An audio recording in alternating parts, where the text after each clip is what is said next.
ভাইরা আমার, আল্লাহর কসম করে বলি, একটা সময় আসবে মন খুলে নামাজ পড়তে চাইবেন। বিশ্বাস করেন ভাই, লিখে রাখেন ডায়েরিতে।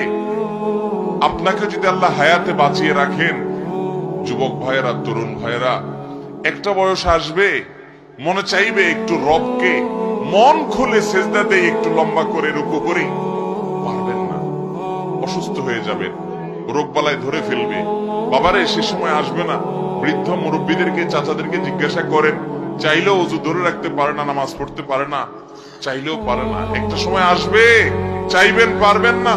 নামাজটাকে সুন্দর করেন, সময় মতো পড়েন, অনেক রাকাত নামাজ পড়বেন, নফল নামাজ পড়বেন। এটার চেয়ে উত্তম হলো ফরজটা পড়লেন, মূল সুন্নত গুলাই পড়লেন, কিন্তু ধীরস্থিরতার সাথে পড়লেন।